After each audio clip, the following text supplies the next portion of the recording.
Today's episode of PTG is brought to you by the one and only Trans Labs that brought the world two amazing products. First off, Transfuse, which is a hydration multiplier, and most recently, they just dropped Transcend, which is a nootropic energy formula. No matter what you use, when you choose Trans Labs, you are going to be boosted and you are going to be ready to charge the paintball field and win out there. With Transfuse, that is a premium rapid hydration multiplier and immunity fortifying formula scientifically designed to replenish you at the cellular level. And they use all natural ingredients in this product. We've got zinc, we've got vitamin B6, we've got vitamin C, sodium, potassium, choline, and it is an amazing way to make sure that you're hydrated and prepared to play top level paintball. When it comes to Transcend, that is a premium nootropic energy formula designed to increase cognitive performance, elevate mood and clarity while supporting long-term brain health, and it's going to leave you feeling great with no crash or jitters.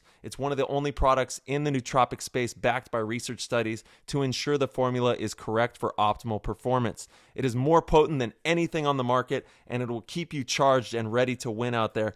I take one scoop, but if you're stimulant sensitive, take a half scoop, and if you want that LFG dose to launch to the moon, dump 2 scoops in your drink and you are going to be flying down that paintball field. Comes in 2 delicious flavors, Baja Blast and Skittles Candy for the Transcend.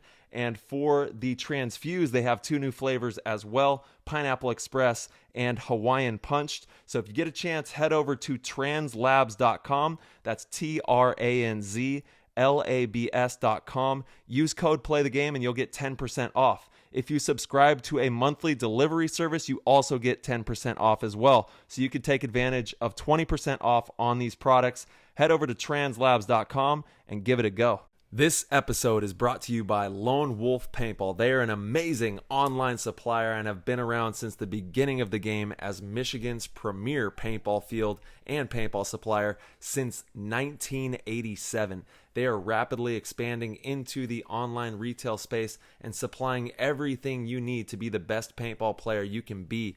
They have got it all. Head over to lonewolfpaintball.com and shop all of your favorite brands. And they also boast amazing customer service and will have this out to you with same-day shipping, which is amazing. It's always nice to know that your stuff is on its way immediately so you can start to use it that very next weekend of play.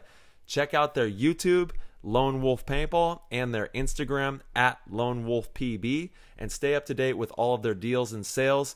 Play the Game podcast is immensely honored to have them on board, and we cannot wait for you guys to check out lonewolfpaintball.com and become a part of their community. What's going on, PTG Nation? This is one for all of you. This is major love. Shout out to the divisional community. You guys are the foundation of our sport and everything that we do, so we decided to give a major divisional highlight to one of the best up-and-coming players, in our opinion, Chris Caputo from Team Leverage. They are currently in first place in D2 heading into World Cup, fighting for that series title. It's a tight neck-and-neck race, but they have won multiple events this year and are one of the flyest to do it out there on the East Coast. They definitely play with a lot of style, a lot of swagger, a lot of confidence, and this was a fantastic show with young Chris. So without further ado, we're going to hop in the show. That was an insane inside move by Marcelo Margot. Great communication. And the crowd starts chanting Harmon. Great shot by all the guys, though. Tyler Harmon saved that game. He came out with 2 wins. Marcelo Margot was on fire.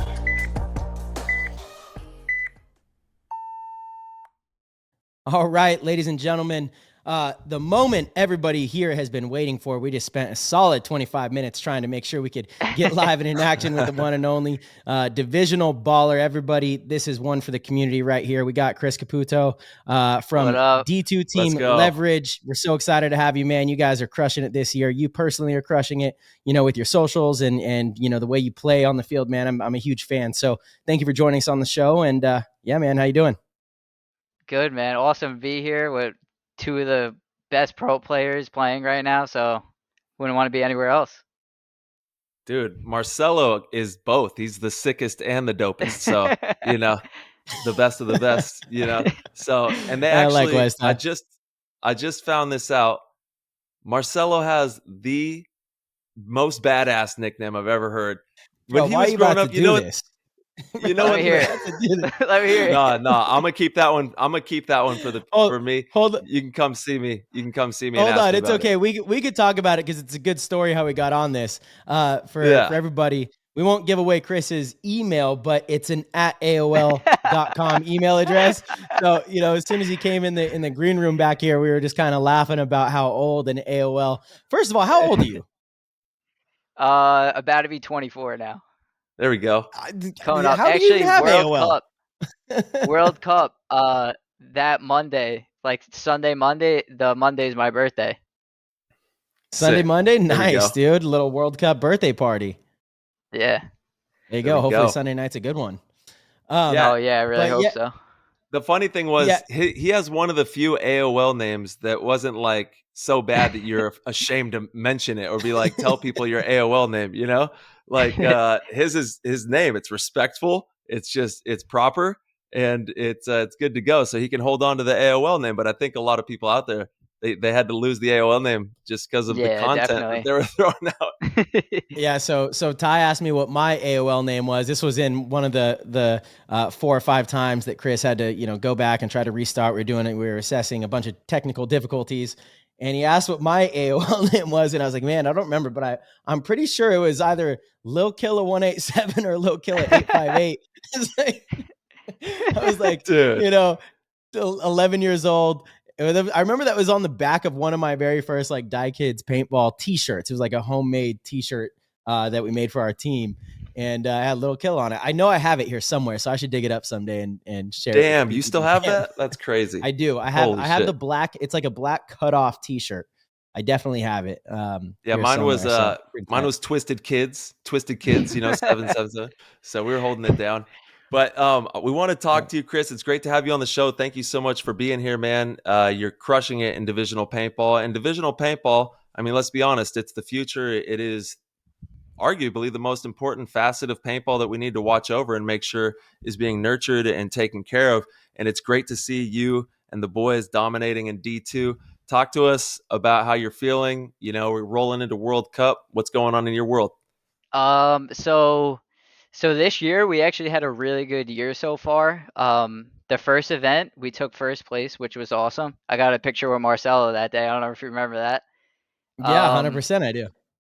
the next event we played Texas. We got second place, which was kind of unfortunate. We fell short a little bit. Then we played Chicago. We fell short again. Um, Oh In wait, I'm what sorry. ways? Then we had Philly. We had Philly, and we actually got first place. We dominated the whole event. Like everybody was like on fire. It was There we crazy. go. Like the whole time on Sunday, we were like mercying like these teams, which are like really great, respectable teams. You know what I mean? So Mm-hmm. that Yeah, was of really course. cool. Chicago, unfortunately, 2 of our players got injured. Frankie got injured and Brandon got injured. Brandon like toughed it out. He's crazy. He's like out of his mind. He's nuts, He dude. I've been telling yeah, Brandon, like, stay off that thing, bro. he's actually crazy. He's like, yeah, I'll play the back, and we're like, all right, if you want to like come chill, play the back. You know what I mean? Like, we're not gonna tell him no. He's a grown man. You know what I mean? And like, he's like, all right, I'm gonna go to the first Dorito off break. And we're like it's raining right now. Like maybe like chill out a little bit. But he's crazy. But Send it. he's Send healing it. up. He's healing up, which is awesome. So he was, instead of playing the 1 on the Dorito side for Chicago, he had to play the 2 with me. And we didn't have Frankie, which is one of our starters. And then we also didn't have Ricky Moran, which he also starts as well. So it was like we didn't have 2 of our starters and one person's injured. You know what I mean? So it was like it was kind of tough going into it, but like still our group is really solid. Like everybody was really confident. We fell a little short, on Sunday. We lost by like 1 point. It was like 6-5 against Struggle, which went on to win the event. So what are you gonna do? But going into World Cup, I couldn't be more hyped. We have like our main 7, 8 guys right now, and everybody's healthy. Knock on some wood right now. We're not going to take it too crazy, and with like our main 5, 6 guys, I really think we're like unstoppable. You know what I mean? I'm really confident in getting that first place for Cup. There we go, man. Yeah, man.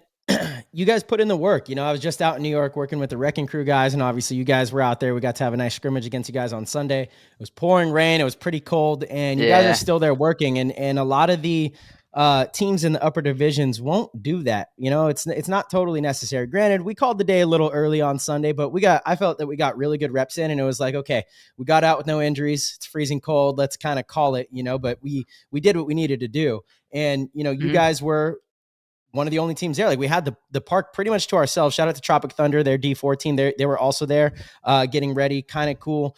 All three of those teams, New York Wrecking Crew, Tropic Thunder, and you guys, Leverage, all in first place for the series heading into World Cup. And you guys are the only three teams at that field. Makes sense, like, you can't cheat the process, period. And so I feel like you guys have really put divisional paintball on notice this season, because it's not easy to win, and same with Wrecking Crew, and I actually don't know how many events Tropic Thunder's won.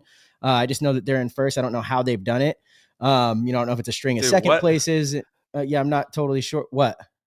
Oh, what a badass name. Tropic Thunder. Yeah, Tropic Thunder's dope, dude. Shout out to the Tropic Thunder dudes. They came out with those JT goggles that just absolutely crushed it. Those things are sweet. I actually have Oh man, I should grab them. I have a pair here on my balcony that Derek Weagle, shout out to Derek Weagle, is one of the GOATs. Yeah, D. He's awesome. He hooked it up. Yeah, they took man, care he's the man. of me too.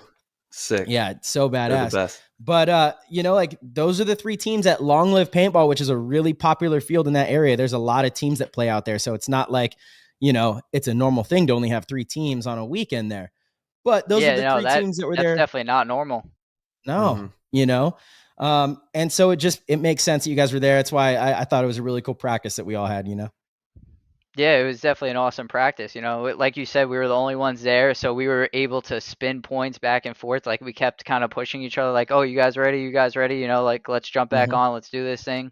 We were doing like a nice rotation where someone would go bottom side, the person that goes bottom side goes back up on the top side. So you get two quick reps, and then you fill up, and then you jump back out again. So it was awesome. Yeah, that's a great way to structure your practice. A lot of teams, and I want to talk to you a little bit. I know Tyler and I both want to pick your brain about divisional practice. But that's a great way to structure it, is if you have three teams, which I personally always think is better than having two teams, right? Three teams, you get a little bit different looks. You get a chance to kind of sit down and talk with your team about what went right and wrong in that last point. But it keeps the flow going. So yeah, you'll be on the left side, and then the team on the bottom side will come off. You'll go down to the bottom side. The team that was sitting comes to the top side. They play, and then you come off, and you just keep that little circular rotation going. You get great reps, pretty much all day long. Yeah, definitely. Mm-hmm. And you get to watch a lot of paintball too. So not only like when you do have that down point, you can still be watching opponents, picking up different things that they're doing while having good conversations. It's a really good way to keep the flow going for a practice for sure. Yeah, keep the flow going. Hey, talk to me. Yeah. Let's go. Yeah, there we go. no, you guys are definitely right. I mean, doing like the 3-team rotation is honestly one of the best ways to do it, just because, like you guys said, you're playing 2 back-to-back points. You get to talk over what went right, what went wrong really quick before the next point, and then you could come off the field and say, listen, we need to do this better, we need to communicate better, we need to, X, Y, and Z, figure it out. Totally. Yeah, and you're just more likely. Sorry, Ty, go ahead. Just said you got to be doing that work, clocked in. Yeah, and with 3 teams, you're just way more likely to see things that you haven't seen, or things that you wouldn't see if you only had one other team. That's one of the main reasons I enjoy it, because every team's going to play a field a little differently. So especially when you're preparing for a tournament that has a layout release, right? And you're trying to learn a field layout, you want to play as many different styles of teams. We always try to set up our practices geared around like what style a team brings. That's the type of teams that we want to bring in. If we want to see a slow team, we want to see a really fast team. We want a team that has multiple pieces, like a very aggressive snake player, an aggressive middle player. You want all the facets so you can see it in practice. And again, if you can, double your production by bringing in 2 teams instead of just 1 team. I do think 4 teams is a little too much, because you start to sacrifice reps there, but the 3 teams is like, it's almost perfect, 3 teams is honestly perfect, because like, for me, especially, like, not only do I like work out and I try to do like a little bit of running before events, but like I like to make my practices like a workout. You know what I mean? So I like getting my legs ready, doing a whole bunch of reps, a whole bunch of spins. Like, I'll run to the snake off break like 10 times in a row just to make my legs just like really tired, just so they're ready for, Sunday paintball, Yeah. Dude, that's really big. That's a great piece of advice that a lot of Yeah. people sleep on is treating your practice like a workout. I love that you said Always, that. always, Yeah. especially during events, like that Saturday, Sunday. Like most of our guys, like we're pushing like 100%. You know what I mean? Just because Hmm. everybody needs their legs ready. Like you want to go into Sunday saying like, wow, this kid looks like he's just as fast as Friday. Because you guys know how tough it is, like running like Hmm. crazy during the events with your knees and back and all that. Hmm. I It's the sure real do. deal. Yeah, Sure I know do. you do. Yeah. Yeah, it's brutal, man. And if you're Sunday afternoon, if you're at, 60%, 70%, but somebody who's maybe not quite as good as you, but they're at 100%, guess what? They're better than you now. Yep. And the mental fatigue is huge. Like when your body is exhausted, physically, you make really bad decisions. I've been there. I mean, we've all been there. I guarantee it. And Yeah. there's just some, maybe not Tyler. He's superhuman. So I don't think I've No, you're ever Yeah, seen right. Tyler that yeah. tired. But No, it's something that the rest of us, layman's people have to deal with here on Earth. you're out of control, dude. No, you're absolutely right. Like, there's been times where I'm so tired that I know that I'm kind of like missing a piece or not as connected. But that's where you have to take that extra breath while you're in your bunker, Yeah. compose yourself, and then start making calls and making good decisions for sure. Yeah, for sure. And Definitely. it's I mean, you can yeah. Thanks for trying to relate to us, Tyler. I appreciate that. You He's like, don't yeah, beam just up Uh, take to the mothership one again and deep just breath and I'm good. one deep breath. I'm Yeah, ready. I'm ready to go Yeah. a whole match. but what you're hitting on is because of the practice, though. It's because you practice really hard, you train really hard. That way, when you step on the field, the work's already been done. You're ready to, Yes. to go Exactly. out there and get it Exactly. done. Yeah, 100%. And I think also a big thing too is training. So it's great to be able to treat your practices like a workout, but you also have to treat your workouts like a tournament.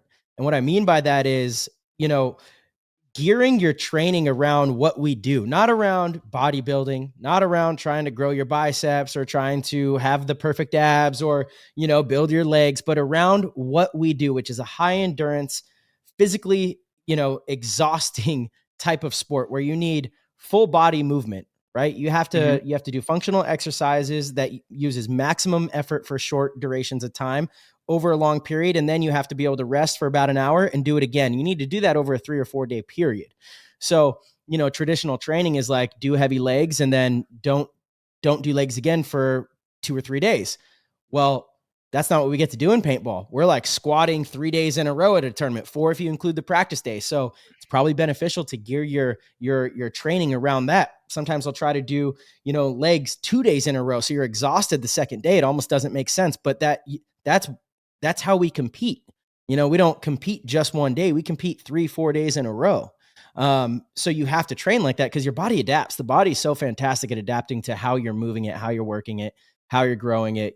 Everything you do, your body does a great job at adapting to exactly what it is you're training for. So making that part of your training regimen instead of again just going to the bench, getting your bench press in, your push-ups and looking good and being physically fit and in shape, it's a whole different ball game when you get on the paintball field and you have to go through those paintball movements. You're definitely right about that. What does your training regiment look like so that you're best prepared for when you step on the field and have to go out there and execute? So for me, I hate running. I'm one of those people that just hates running. So like Yeah. I'll do things that I enjoy, you know what I mean? So I used to do boxing. Um Yeah. Nice. and I used to do a lot of jump rope, and that's something I actually enjoy doing. Like I like learning a new trick, you know what I mean? And every trick is very exhausting. So like he said, you're doing a lot of burst speed, you're doing a lot of speed, you know. So I'll do stuff like that. I actually just started running again last week. I forgot what day it was. I think it was like a Thursday or Friday. I went for a 2 mile run with one of my friends, Brian. Just before I came on the show, I did a 2 mile run. I ran like an 8 something pace. It's not the best, but like I'm getting back in the swing of things. You know what I mean?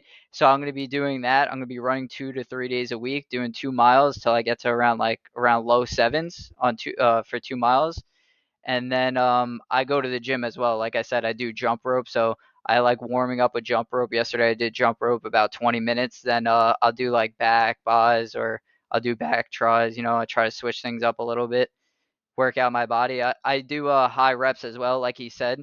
I don't try to like PR every single time going for strength. Like I'm going for like longevity. You know what I mean? I want Totally. my muscles to adapt a little bit better.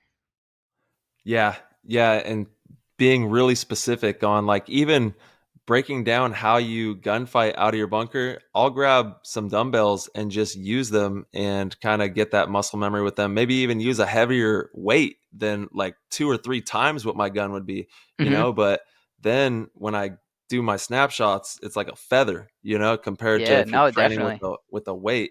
So like just doing all these really specific things and then being in that paintball is won and lost in the crouching position because that's how paintball is. You're just always crouched somewhere, Yeah, no, you're when you're in definitely a right. Dorito, Temple, whatever, you get in the can, you got to crouch. You're always crouching. So doing a lot of exercises that really heighten that crouching position, whether it's holding weights or doing the plyometrics or stuff like that, is also a really big one. But you got to also just get out there and do the slides, do the reps, have the gun in your hand, and that is what rounds everything off. Because if you're just doing one aspect, you're not going to get the full magnitude of the potential. But you start doing all these different little pieces, and then those little pieces add up to a lot in the big scheme of things. No, you're definitely right. And actually, one of my buddies, he's a physical trainer. His name's Jake. He actually built like a little workout for me where I specifically told him that I want to do more legs and I want to do more core. So like I'll be doing core 2 days a week. I'll be doing legs 2 days a week just because for me, I feel like that's what I use the most for paintball. Like whatever's most exerted is always my legs, always my core, at Mhm. least for me specifically. I don't know if anybody's different. But like I Yeah, said, so I changed my workout to that recently, and I'm noticing a difference when I'm playing. Like I'm not really as tired. I'm running to the corner, gun up, my gun's feeling strong. Like I'll be shooting back at the home, like there's a couple of times where I'll get like a little lucky, I'll clip somebody like that. And it's just That like ain't luck. doing your homework, you know what I mean? Going back home and working out.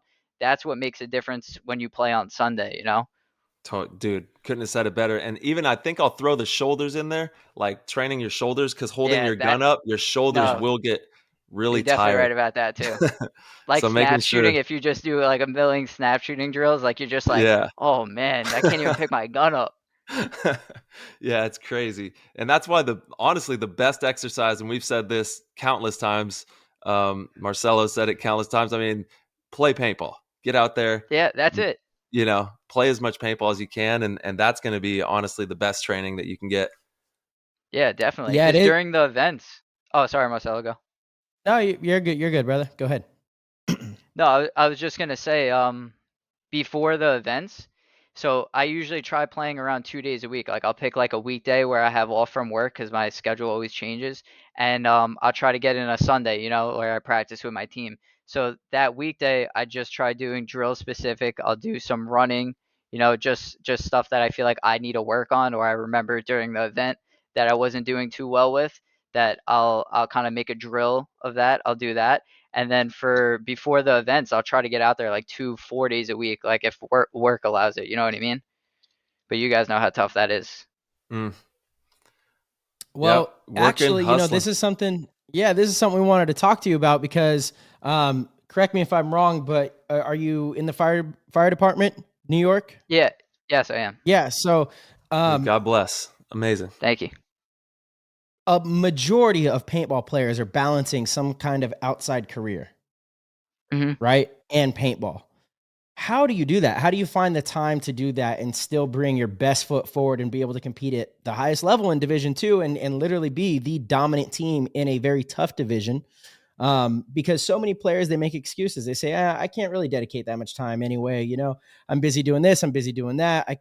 I want to be a pro player, but I can't really put as much effort as necessary. It seems like you're on your way, down that path, but you have a lot of other stuff, outside of paintball going on. How do you balance that? It's definitely tough to balance to say the least. But so since I work for the fire department, we work 12-hour days. I work as an EMT, so like I'm on the ambulance, like going around. So I actually have to get up at like 3:30 a.m., get to work. I got to drive all the way to Harlem in Manhattan, get there by 5. I do 5 to 5, which is 12 hours. And that's like if I get off on time. Like, obviously emergency happens, like you got to be there. So sometimes like you get off 30 minutes late, an hour late, whatever it is. And I actually have to work like some 16-hour days to be able to make up to play paintball. So it's kind of about Whew. sacrifice at the end of the day. You know what I mean? Totally. So it's how much do you want it? Do you want to win? Do you want to be first place? Do you want people to like look at you like you're great? You know what I mean? That's all it takes. It's just like, do you want it enough?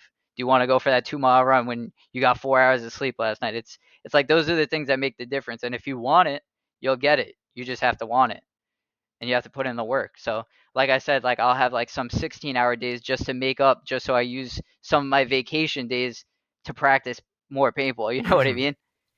Yeah, man. Yeah, and it I love what you're saying, man. That's just such sound advice. And it's almost deeper than just wanting it, right? You gotta breathe it. It's gotta be Yeah, like a requirement. You know what I mean? Like it just is. You're putting yourself in alignment with it, and you're seeing it, and you're doing all the necessary steps, right? And there's so many people out there that probably, wonder how you get through the hard times, because it's not all you can want something. We all want things. We all, want a lot of things. We have a lot of desires as humans, it's just kind of hardwired definitely. into us, I think. How do you push through the tough times, and keep moving forward? What kind of things do you use as tools to move through those moments? Well, like the good thing about social media, it's like a good and a bad thing at the same time. You just need to find that perfect balance. So it's just like kind of the people that message me, like that'll say like, "Oh, your content's awesome." Some of my friends that like support me, like those people kind of give me a little extra motivation. Like at the end of the day, it's all me, but like all the people around me is what makes me at the same time. So I'm just very grateful about the people around me. I have a supportive like family. I have a supportive girlfriend. I drive her crazy sometimes with how much I play, but she still supports me. So like I can't ask for anything else. That's right, man. Just That's say that's thank you. major. Yeah. Yeah, the people close to you have to support what you do no matter what it is in life. Otherwise, you're going to struggle to be successful at it.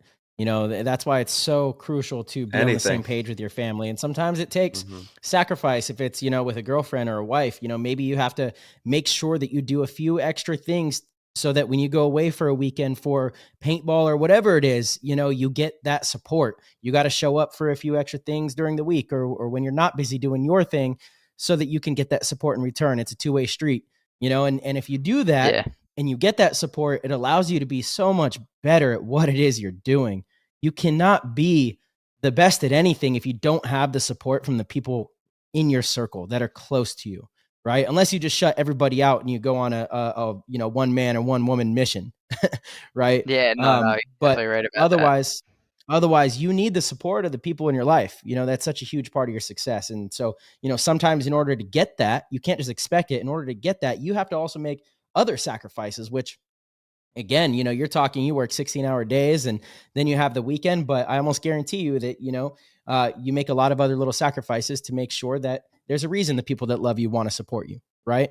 Yeah. No, you're definitely right. And that's a very crucial thing, and it's, relatable to, again, like I said, it's not just paintball. It's any, venture that you're pursuing, on your side of things. You'll get that support, but it comes with sacrifice. That's what life's really all about. You gotta make sacrifices here to gain here. Hmm. Definitely.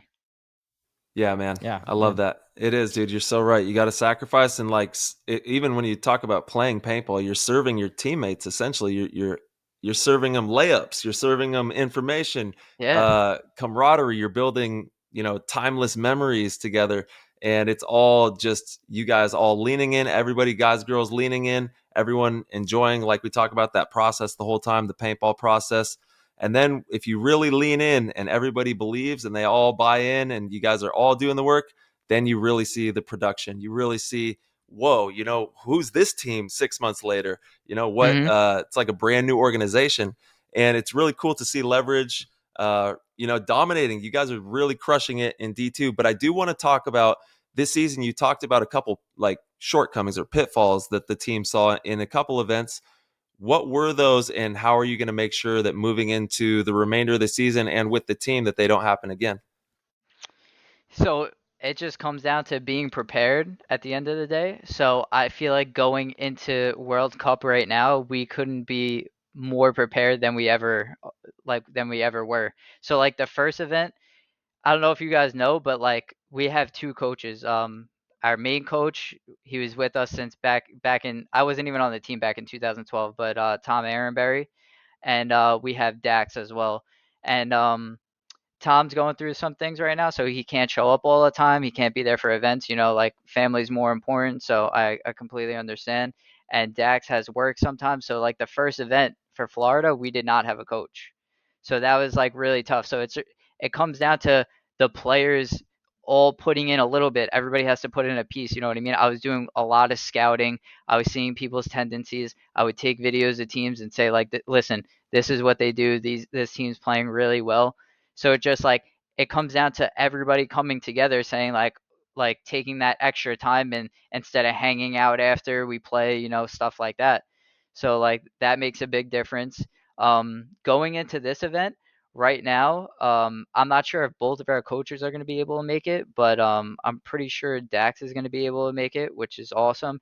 And we might have one of our buddies, Brian, coming to help scout because he's very good with like the pen and paper stuff. So it takes a little bit of ease off the players where he could do that.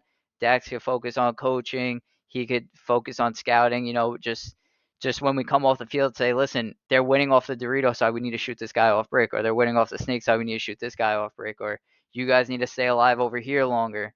Just little stuff like that, It Yeah, makes a big difference. you got to have it. How would you guys decide who's going to be on the field in certain points? That's something that a lot of teams struggle with if they don't have an actual coach, if they're trying to player coach. Yeah, that's a tough part. That's where Zach Moran comes into play. So he's one of our starting five. He's awesome. Uh, he actually he doesn't want to make the decisions, but he's been on the team back since 2012. So we're kind of just like, Zach, what are you gonna decide, Zach? Like, you know what I mean? Okay. Like, Zach, it's Yeah, on you. seniority. And then like he just he mans up. He says what it's gonna be. He picks the players that feels like are performing the best, and everybody trusts his decision at the end of the day. So we go with it. Perfect. Yeah. Yeah, that's difficult. That's it. Yeah, he hates doing it, but we're kind of everybody's just like this, like nobody's pointing at themselves. They're just like Zach. Just pointing right at Sounds him. like you guys make it easy on them, though, right? Like that's what it takes. If you're going to be in that situation, it can certainly work. I mean, that's pretty much how every tournament is in Europe for us when we go over there. It's always player coaching. And, I've been on teams over there with tons of starters. Again, Tyler and I got to play on the Expendables over there with Ryan and Blake and Yosh. And then we had the Golden State Kings. You have Archie. That was probably awesome. Yeah, I mean, it's one of the greatest The best. experiences to get overseas and play with your best friends. It is one of the greatest gifts of paintball is to be able to travel internationally, all expenses paid, be in a foreign country, experience the world, and play a sport that you love with some of your favorite people. It does not get better. You can't ask for more than that.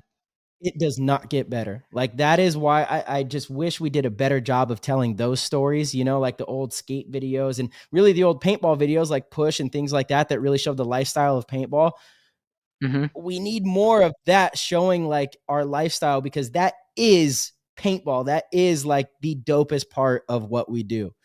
Period. Hands down, like I'll take that over all the money. I mean, it's the experiences that we've been able to have overseas, you cannot pay for. I mean that with all the money in the world. I've thought about it. There's been things that we've been able to do because you're over there with locals that live there and the things that they show you money doesn't matter. You can't find that unless you know those people, unless you have those friends, those connections. So I do wish we did a better job of showcasing that. Some of that is on ourselves as players. You know, we always try to do a good job of sharing stuff on social media, but that's really not enough. Like a really high quality production type film, Yeah. I think would be just so epic, showcasing the lifestyle of a modern day professional paintball player. But anyway, Dizon's crushing it with his docs, and he captures that really he well. Definitely is. You're absolutely right. Dude, you're absolutely right. You're killing it too, bro. Chris, keep up the good work with your socials too. I'm See trying you out my here. best, but I know you guys know, like, it's so hard to be consistent with that, just because it comes down to priorities more. It's like, do I want to be a better Yes. paintball player, or do I want to like post this video? And I'm kind of just like, I always lean towards, I want to get better today. You know, if I could post a video, I'll post a video. Like last night, for some reason, I was just in the zone. I was up till 5 a.m. and I posted, Sheesh. I don't know if you guys seen it, was like a 3-4 minute video. You know, I just threw in some funny clips there. I feel like people enjoy the content, and I was just like in the zone. I did that. I got like maybe like 5-6 hours of sleep. You know, I did what I have to do for today. I went for a run, and now I'm here with you guys. So, you know, I can't ask for anything else. Nice. Yeah, the content creation world is difficult for sure. It's Yeah, I it's mean, tough. as a professional athlete, that's exactly what it's doing. It's taking time away from your craft, no doubt, you know. These are hours that we could be in the gym. I could have my second workout of the day, you know? And so I'm aware of that sacrifice. What did we talk about earlier though? It's all there's a sacrifice that has to be made for almost anything. And I do believe that we're at a point in our career where making sure that this game moves forward, making sure that we have a way to present and package what we have to people that have never played the sport before. It's an important thing. You know, we started the podcast in 2020. Obviously, all the listeners are probably sick of hearing us tell that story, but we started in 2020 when we weren't able to play paintball. We're like, well, what do we do now? Let's talk about paintball. And then, you know, a couple of years later, here we are having a blast with it, and it's been really fun. And we definitely don't plan on stopping. We have nothing but one idea after another, because, like you said, the people that enjoy your stuff, Chris, the people that support what you do and reach out to you and are appreciative of the content you put out. Similar thing, like there are a ton of people that have sent us messages that are one of two things. They've either never played paintball before, which is crazy that they stumbled across the podcast, and they go out and they've tried paintball, and they're weekend warriors playing every single weekend now. No joke. Like this is a thing, which I honestly, like in the beginning, you say that that's what you want in the long term, but you don't really see that happening. It's happening. And then two, a bunch of people that stopped playing, 10, 15 years ago. And then they stumbled across the podcast, started listening. You're like, oh my God, I got to start playing again. And now they're playing again every weekend. Like it's the best. It's the best. It's the best. Yeah. That's a really cool thing. It's so rewarding, man. It really is. And yeah, because connecting. It takes all of us to push this thing forward. And because I know what we have is dope. Paintball is sick. It's one of the dopest games in the world. The relationships, everything that comes with playing paintball is just so beneficial to your life. I mean, it's meditation and chaos is a great way to put it. Like I truly feel like playing paintball is one of the greatest escapes of anything that you're going through, and it's such a great way to release just tension and get a good workout, have great exercise, challenge yourself. It's a character builder. I mean, my goodness, this sport challenges you in ways that I don't know that many other do, because when you lose, it's so personal. It's just a really, man. You can't hide from it. It is so good for character development, in my opinion. And so I want more people to do it. I want everyone to play paintball. I want to, in 10 years, I want to turn on ESPN that I watch all the time. I want to watch whoever's on. Chris. My football Chris is going to be on there. Exactly. And then I want to see Chris on it. That's what I want to see.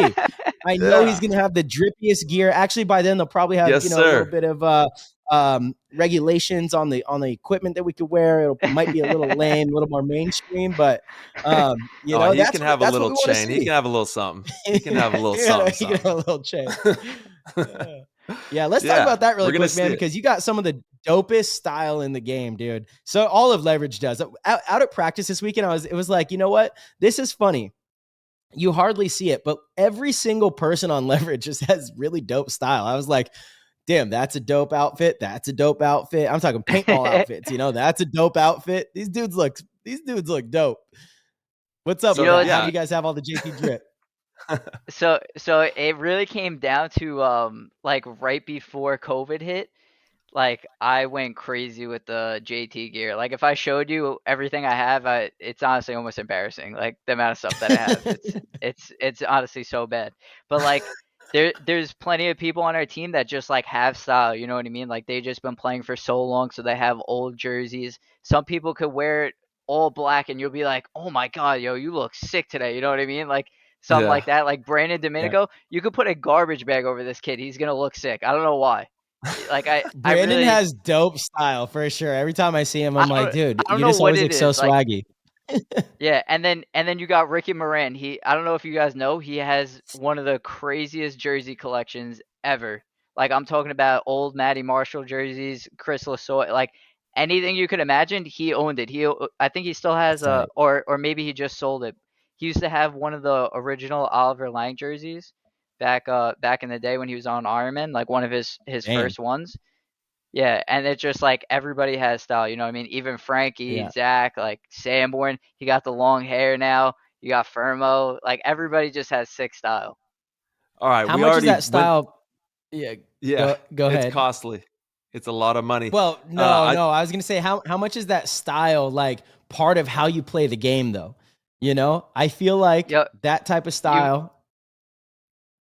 no, Yep. like you Go were ahead. saying, like you feel good, you play good, you know what I mean? So it's kind of like we all like throw our gear on, and it's kind of just like normal to us. Like we don't go crazy with like oh, like what am I gonna wear this weekend? You know what I mean? It's kind of just like, all right, I'm wearing this, and I'm gonna wear this, and it's gonna look nice. You know what I mean? I'm No, not gonna like stop it. what? I do not believe that. Brandon showed up in matching. He had like tan accents on every part of his body this last Sunday. He had the tan pants. He wore a beanie that I know he probably just went to H&M and bought specifically for that. That right there, you know, like That's Brandon. okay. That's That's Brandon. Brandon. I'm telling you, Swaggy. man, he'll look good in anything though. He really will. Yeah. It's bad. Like no matter what jersey you wear, you could put him in a bright pink jersey. This kid's gonna somehow make it look good. I don't know. Yeah. Hey, when you got it, you got it. You know what I'm saying? And so let's run through the crew. Name off all the players on the team and their preferred like position or style. Okay, so we got. Should I start off with me or me last? Yeah, we'll do you first. Up Let's to you. go you first. Yeah. All right. Yeah, My name's Chris Caputo, obviously. let's Um, go, Chris. I usually just been playing the Snake one the past 2 years. I've been back in the Snake. I went on the Dorito side for a little bit, but I primarily just play the Snake. So the past 2 years where we've been successful, I've been just playing the Snake one. Um, you got Zach Moran, the captain, awesome gunfighter. He kind of plays everywhere. Like he's the captain, you know what I mean? So he'll play the two on the Snake side, up the gut, home, one on the Dorito side. Like you'll kind of see him anywhere. Frankie Prosciutto, one of the dirtiest gunfighters. Like I'm not kidding. I don't know if anybody's ever watched him, but one of the dirtiest gunfighters. You're gonna see him alive every single point. He's gonna close out the game. He's one of those people. Now that we're mentioning that, Ricky Moran, he's going to shoot that guy off break every time. He's going to stay alive. He's going to get those kills. He's going to close out games. Um, then you got Chris Sanborn. He's the dad on the team. He got two kids still coming out Hey, balling with the awesome hair. You know what I mean? dad He kind of life. plays like the one on the Dorito side, or he'll jump on the two on either side. Brandon Dominico, probably one of the fastest peoples in the league right now. I don't know if anybody's seen him when he's not injured. He's like a bullet. He plays one on the Dorito side. Who else? We got Chris Fermicelli. He usually plays the home. He's been jumping back in the Snake, so me and him been switching back and forth a little bit the past week. But he's primarily like home, up the center, two on the Snake side. Um, you got Dave Gilmore. He usually plays the two or the three, like he plays the home. He's awesome. Did I miss anybody? Dude, you passed Uh, the test, bro. That was yeah, impressive. I think I got everybody. Good To job. say the least, we have like an awesome group of guys. Like I've been playing on this team since 2015, and these guys are just awesome. Like you talk about like have a good time playing and winning, like you can't ask for anything else. And then, Yeah, so like what sorry, go ahead, what's Marty. what's the history there with Leverage? At least since 2015, since you've been on the team, has the team always been a winning organization, or I feel like it's just in the last, this year, to me at least, and sometimes not as privy to all the high end divisional teams, but this year you guys have kind of been undeniable. So Hmm. yeah, I guess has that always been kind of the culture of leverage, or have things changed? Has the dynamic changed? You tell me. Yeah, I could elaborate on that. So like back in 2012, that's where the team originated. Um, like the main guys, Ricky Moran, Zach Moran, Chris Sanborn, and I think Frankie Prosciutto was on there. He's like the same age as me, but they had him playing when he was like 10 years old, and then like he played for a little bit, then left the team. But like those are the main group of guys. And Mike Arway, he's not really playing right now. But he's like jumping on and off with us and Tropic Thunder, like if work allows it, you know what I mean? So those are the main group of guys I've been playing since 2012. They've been winning like all the I forgot what they were called, like the MXL. I'm not sure what the league was called back in the day, but like they were playing D4, like crushing it, winning series titles, And I like little me, I must have been like 12 years old. I was like, oh man, or like 13, like I want to play with these guys, you know what I mean? So like they used to beat me up during practice, and I was like, I want to play with these guys, like I want to make a name for myself. So like I got close with the guys, maybe like 2014, 2015. I started playing with them, played like our first event, our local, we won, and it's kind of been like a hit ever since. Like we're just a bunch of like broke kids that like playing paintball, so it's just like that's why you never heard of us, because we don't play NXLs. Like usually we don't. So it came down to last year. We played D2 for the first time. Like we were killing it in D3. We were like, all right, let's jump to D2, play nationals. Played Philly and Florida. We got third place in both, unfortunately. Um, and Hey Chris, after real that, quick, real quick. How yeah. how did you guys do in D3? You said killing it, but did you guys like sweep the divisions or? So World Cup in D3, we got second place. We lost to the Hunters, which is like you guys Uh-huh. know those guys. Like they're a whole Yeah. bunch of Yeah. OG guys. You know what I mean? Like that was a tough match. We lost to them, for World Cup.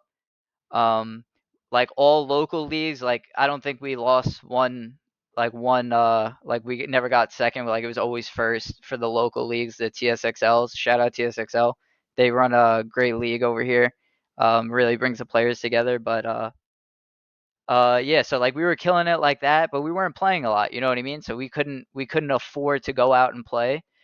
This year we linked up with Tropic Thunder, so we're kind of like a cohesion. We're like together now. Like we're basically like one group. We help them out. They help us out. We're gonna like evolve in the future together. I'm really excited with that. Like shout out Rich Yosh, shout out Derek. Like without those guys, man, like nothing would be possible for Leverage. Like you wouldn't be hearing our name. We probably wouldn't be first place right now, like for overall in the series. Like without them, I don't know if any of this would be possible for sure. Dude, major shout out to the Leverage crew, and yeah, we're definitely excited to see how the lineage of this story carries on into the future for the game, and excited to watch you all grow and mature and become phenomenal paintball players, and hopefully make the dream come true. Which I'm sure for several of you, if not a large portion, is to play pro. With all the guys that you have, which would be amazing to see. That's what we want to do is make sure that we're taking care of these divisional teams and making sure that the divisional game is strong so that we have a really strong pro division as we move into the future as well. Yeah, you're definitely right. And the pro division is like killing it right now. Like all the teams that used to be at the bottom, like you're seeing the middle, even Yeah. like top 8, which is like pretty crazy. Yep. It's competitive, man. And that's what you want. You want to have a very competitive league. And we're seeing it across all divisions. The league is looking amazing. And the show as well. We're seeing a lot of developments with the show, and that's only going to continue as we move forward as well. So we're excited to see what Go Sports is going to keep cooking up because they're crushing it as well. Yeah, they're really crushing it for sure. Mm-hmm. Yeah, Chris, what are your goals in the game? What do you want to do within the sport? Um, I don't know if I have specific goals, but at the end of the day, like it's always to get better. Obviously one day to play pro. There was a I was going on like our team almost broke up a couple years ago, where everybody was kind of just like I don't know if my knees could take it. I don't know if my wallet could take it. So like, Yeah. me and one of my buddies like tried out for one of the pro teams. We got like a good look. Like they said, like we would be like a possibility in the future. Like so that was like pretty cool. So like that was something where I was like kind of on the spree for a second, where I was like, man, I want to play pro. I want to play pro. But then like all of my friends came back together, and it kind of just faded away. It's kind of just like, I want to see where we could take this type of thing. And like, I'm just going to go with that, like go with the flow for now, you know? I don't really have any like specific goals. Obviously to play pro in the future is like a guarantee. Like if I leave paintball and I didn't play pro, then I didn't make the impact that I want, you know what I mean? But I feel like as of now with like my content and all this stuff, like I'm building up. I feel like that's like I'm on a good road, you know what I mean? That's right. Just keep enjoying the journey, man. And Yeah, there's so definitely much enjoy the journey. value. There's so much value in that. And the destination is great, right? Pro, being a top tier pro, putting points on the board and having a really big impact for a pro organization. But right now, in your current state with where you're at, D2, pushing forward, you guys are going into World Cup. Just enjoy every moment, man, because you're going to look back on these days. I swear to God, you're going to look back and you're going to say, wow, those were some of my favorite moments, actually, like those moments. And you don't Yep. realize it when you're doing it, but they're timeless. So just keep enjoying, the journey that you're on. Enjoy divisional paintball. Me and March were talking about it. Like, we were like, man, we played divisional paintball for like, I don't know, 20 months or something. And then we started playing pro. So like, I honestly feel like I'm kind of not as attached to what's really going on. And that's why I love having you on, Chris, and other divisional players that we can all talk to, because it gives not only me, but the entire community a really good look at what's going on and how we're growing this thing from the ground up. So just keep enjoying the moments, man, and keep putting paint, downfield and having fun out Yeah, there and definitely. rolling with the crew. Couldn't agree more. Hell yeah. Yeah, and so Chris, you guys, to go from getting second place at World Cup in D3, even though it is to the Hunters, which you're right, that is a great team. Everybody kind of knows that, at least if you know of the Hunters or have played against them. I think Ryan thinks they're one of the best teams ever, because every time he goes out to the local field and plays against them, he always comes back saying that they beat him up, which is really funny. But Yeah, I know a that's couple it. of their guys went pro. Yeah, certainly did. I think, Trey Garthin, I believe is his last name. He plays for the Yeah. Ironmen. hmm That's actually the only one that I know that went pro. I'm not sure if He's any of doing the other good. guys did. Maybe they did, but yeah, he's playing very well. Absolutely. Um, but still, to go from D3 to D2 and then a year after that COVID year was kind of weird, and then 2021, everyone's kind of getting back in the swing of it. How do you guys structure your practices? Do you guys travel for practice? Do you stay local at your field and just kind of see who comes to you? Do you care if you play higher divisional teams? What does your practice look like heading into an event? So we always try to at least play at like 3 different fields. Like the main fields we play at is Long Live. That's like our main field. Second, I would probably say Battle Creek. Shout out Straza, awesome guy. Then we play at Quick Shot sometimes as well. I'm pretty sure we practice high vi there. But we try to practice at 3 different fields, not only just to get different looks from people, we try to get different looks on the layout, just because not all of them are going to be set up the same, you know what I mean? So it's kind of like you have to adapt like that, and we don't want to adapt come the event, say like, oh, this gap wasn't here. It's like, oh, that gap was here when we played at Battle Creek, so Yeah. let's make sure like we play the field like slower because that gap's there. They're gonna shoot our snake player off break. So it's just little stuff like that. We actually play the Padres, which is like the old Wolfpack, which is semi-pro. Um, we play the Newbies, who are semi-pro. These are all like great teams. I'm pretty sure they're like in top 10 category right now in semi-pro. Let's go, We newbies. play High Vi, which is a D3 team, which is really not a D3 team because they got Marcelo. I don't but play though, bro. Come on now. but Everyone calls they those got poor kids sandbaggers. I'm like, they're 15. You know what's funny about that? They're 15 years old and they still got so much more to learn. So it's just like I'm excited to Oh my see how god. far they could take it. You know what I mean? So Yeah, totally. so Yeah. we play a whole bunch of great guys. We play Tropic Thunder as well. That's like the main team we play when we play at Long Live. And it's like we built these guys up and like now they kind of like beat us up sometimes. We're like, what the hell, man? We gotta like everybody pick up your game a little bit. Like we're not letting the Tropic Thunder guys beat us up. You know what I mean? But it's like they've been playing us. Eventually, they're gonna pick up on the stuff we've been Yeah. teaching them. You know, so Mhm. it's like those are like the main people that we've been practicing. Those are like the main three fields that we practice at, and that's pretty much it.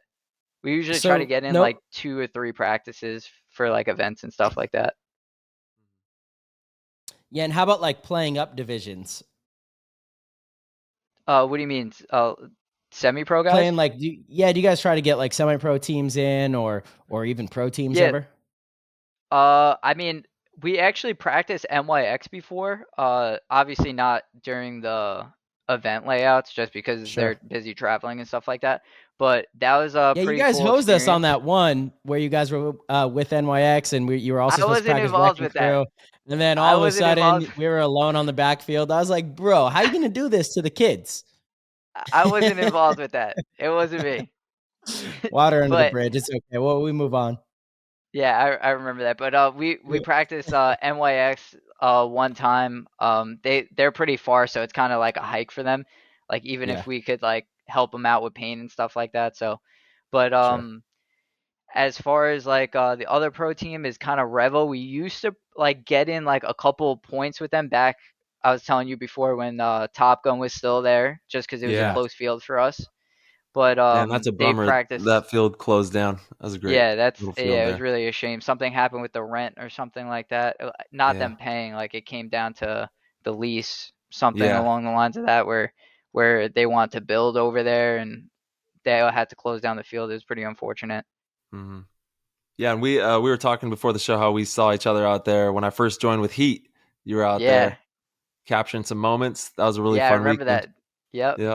There's a YouTube video of Heat versus Revo on my YouTube, and I got like Tyler as a thumbnail. Like I made him Yeah. blow up. Like it looked pretty sick. It And did. Yeah. it was pretty cool because like I think it was like the second or third time I met Tyler, and he was just like always like awesome energy. You know what I mean? Like he's just like you're really there to grow the sport, which is cool. So like I Damn, was dude. taking videos of them, and then I wound up posting it, and you guys actually won that event Yes, we in did. Philly, Yes, which we was pretty did. cool. So Yeah, I man. think that's why the video blew up. I got like 20K views on it. I think that's Oh, why. damn. Yeah, I went and saw. I was actually looking. I was like, "Oh shit! Look at this! This thing And it was went." like a shitty video on my GoPro. Like it was like it Hey, it was wasn't anything good. perfect. It was perfect. That's I Hey, that's real remember. you just quick, gotta. Yeah. Yeah. Chris, for all the listeners, what's your YouTube channel so people could go and watch this video, watch your stuff, subscribe to your content? CC Films. That's CC my YouTube Films. video. My Easy enough. Instagram is just Chris Caputo. Last name Caputo. You'll either find me underneath CC Films or Chris Caputo.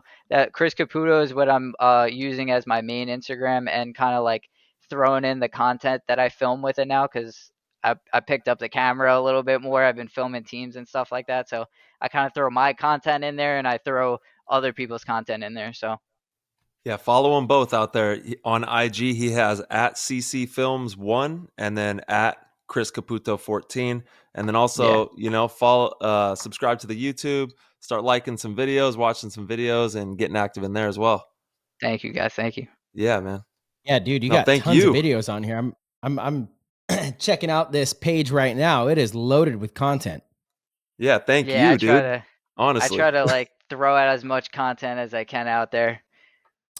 Now, that's what it's about. do you see maybe someday? I know you said you want to make sure that you don't retire from paintball without being pro at some point. But do you see a career in paintball, or do you just want to continue the job that you have outside of paintball, play professional paintball, and not have to rely on paintball for income? If you don't mind me asking, what's your goals in that regard? So kind of my goals in that regard. I have like a few options. My dad owns a restaurant, so like I basically have like three jobs right now. My main one is the fire department. Second one, I try to help out my dad at the restaurant whenever I can. And then the third one, I'm basically filming like other teams, like lower division teams. So it's kind of like I Oh. could be in the scoop. What happened?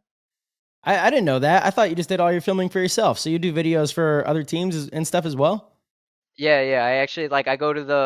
I actually just started this year. I went to the TSXLs and like I actually didn't know what I was doing at first at all, but kind of just because of my name, people were like, "Oh yeah, let's Yeah. hire Chris." You know what I mean? Like he's awesome. Like Yeah. so, it's kind of like I'm really grateful for those people because they made me into what I am today. Because like now, like I could actually film and say like, "All right, like I'm bringing out good content." Like people are gonna enjoy Yeah. what they get. It's gonna be worth the money that they pay for. So it's like I could be in the scoop with like the D4, D5 guys. Like there's like plenty of people out there like. I have my like CC Films hoodie and they're like, "Oh, when are you gonna drop the merch and stuff like that?" And I'm kind of slacking with that. So like, but Come it's on, just let's like get it cool. Like going. Let's it, go. yeah, I know. It's just cool just to like see all those guys. You know what I mean? Just Yeah. like there's like a couple people. Obviously, they're like, "Oh, you guys are killing it." I always like I watch you guys, and it's just like it's awesome to meet those people. You know what I mean? That that Mhm. that support you. Dude, you're gonna make it. You know why? Because you jump in and then you start figuring it out, and you're just Yeah. crushing it, and everybody wants to use you. But you didn't, like you said, you didn't really know. You're like, hey, I'm just gonna show Nah, up here, and not then they're not a like, clue. you know. I But actually that's bought the camera. yeah. Go I ahead. actually bought the camera at first just for like my YouTube channel, and then I was just like, "Oh my god, I spent this much money on the camera. Like, I need to make some money back. Like, this is crazy. Like, I spent an absurd amount of money on my camera and my lens. If any of the media guys out there know, like, how Oh yeah. expensive everything is. So it's like, For sure. I'm on the cheaper end, and I'm like, oh my god, I dropped way too much money. Like, I'm gonna start filming people. Like that's how I'll make my Mhm. money back. So Yeah. I just started filming people and I actually enjoy it, you know what I mean? So it's like during the times Totally. where I don't have to practice as hard or I don't have like an event coming up, like I don't mind taking a Saturday and filming these teams. It's no big deal to me. And I Hmm. make a little extra money, so Are you at the field every single weekend? um without a doubt throughout the week, yes, but like I said with work, my schedule is weird. So like some days Okay. I don't get every Sunday off just because of my work schedule, but I put in for like every Sunday off if I have like the vacation time. So like I said, I would have to work like an extra 16-hour day or two of those to get away with playing a Sunday. Like because I'll have a full weekend off, and then the next week I'm supposed to work the full week. So it's like I'll work those days. I'll work a couple extra 16-hour days just to get off and play an extra Sunday. You know what I mean? So Yeah. the past Totally. couple weeks I've been grateful I haven't missed a Sunday, but coming up I think like Halloween I can't play Sunday, so I'll go to the field, I'll do drills for 2 days that week.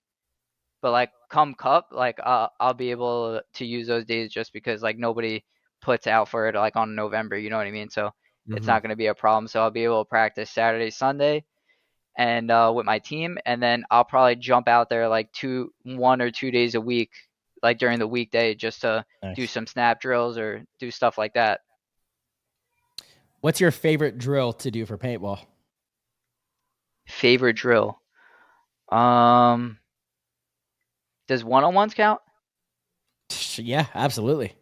Yeah, I'll count one-on-ones, that. 100%. Yeah, one-on-ones are so crucial, man, because it's all encompassing, and it's like, what better way than to practice the real damn thing? Yeah. And especially this year I've been focusing a lot more on it just because during the Texas event I had two one-on-ones and like normally I do like I don't want to like gloat. I usually do not lose one-on-ones like especially like in my league, but for who I was playing Damian Ryan, he smoked me twice and it's on video. And I was just like Damian Ryan is one of the better pro one-on-one players. I That know, guy but is it was Yeah. just like nasty. just to eat away at your like whatever ego I had, Yeah. it was gone. You know what I mean? Like even if I had one, like it's completely gone. Now I'm Yeah. humble. Like I do one-on-ones almost every single practice. I practice all the time with Frankie. He is a beast at one-on-one. So I'm like every single time I get the chance, I'm like, Frank, play me in a one-on-one. And like he'll beat me most of the time, but he's getting me better each time. And it's like I'll go play anybody in one-on-ones. I'll go play some of the D4, D3 guys because everybody gives you a different look. Like you never know what somebody's gonna do. So it's just like whenever I can, I try to do one-on-ones because you're just working on everything. You're working on your snapping, you're working on your running and gunning, you're working on strategy, you're working on how to ghost to surprise somebody. It's just like there's so much that goes on with that. You know what I mean? So Hmm. Yeah, it's key, man. And if you think about it, every paintball engagement is a little one-on-one. Like yeah, every single thing you play when you play paintball is just a little subset of a one-on-one. And then obviously when you get into an actual one-on-one, it's a much different circumstance and you're yeah. able to play a lot differently than when you're in an actual game. You have a lot more tools you can use essentially. I'm talking to But two masters at one-on-ones right here. I watch you guys dude, win 2-on-1s, one-on-ones, 3-on-1s. we won a 2-on-3 to win World Cup, and like you're going to be down bodies. There's going to be things that happen and you got to prevail. You know what I'm Yeah, saying? You yeah. got to prevail. People don't understand how big one-on-ones are. Oh, I just Yeah, realized straight. that was weird. My mic muted on itself. That was strange. But I was like Yeah. trying to say you got to win a gunfight. My mouth was just moving. You guys probably didn't hear anything. No, yeah, I didn't hear anything. Man, Yeah, my bad. that's it. Yeah. That's Yeah, it. but Got to like win a gunfight or got to people's make a move. egos. Mm-hmm. Yeah, like people's egos, like they don't want to play one-on-ones. They don't want to lose to somebody that they feel like they're better than. It's just like go out there and play. You know what I mean? Like that's the whole thing with Hormesis, how they were doing those one-on-ones. It was awesome. I got to play one of the NYX guys. I won one, and then he beat me the next two. So it was just like I wound up Who was losing, it? but it was just like Put him on uh blast. the he Come well he wound up on. beat me. Come It was Hussein brother. Okay. Arslan All or right. Harris? Yeah, no Arslan. Okay. He's dirty. I Yeah, tried he playing is. He's good. Harrison. Yeah. But then Harslev wanted to play, so I was just like, all right, you know. That they're one of the most fun paintball teams to train with and just hang out Yeah. with. Yeah, Um, they were so oh man, they were so cool when we were practicing them. They were giving us like different point of views, saying like what we could have done better on things. Like I Well, said, that's he played me in a one-on-one. questionable Like how many questionable advice. like how many pro players, I just like played. I feel like so many people would like just deny you, you know what I mean? He was like, "Yeah, I'm down to play." You know, he's like we were shooting like marbles for paint, because it was like the winter at the time. He's like, "Yeah, I'm down to play." So it was a cool Love that. experience to play against him. yeah, they're great. Yeah, I feel Great guys.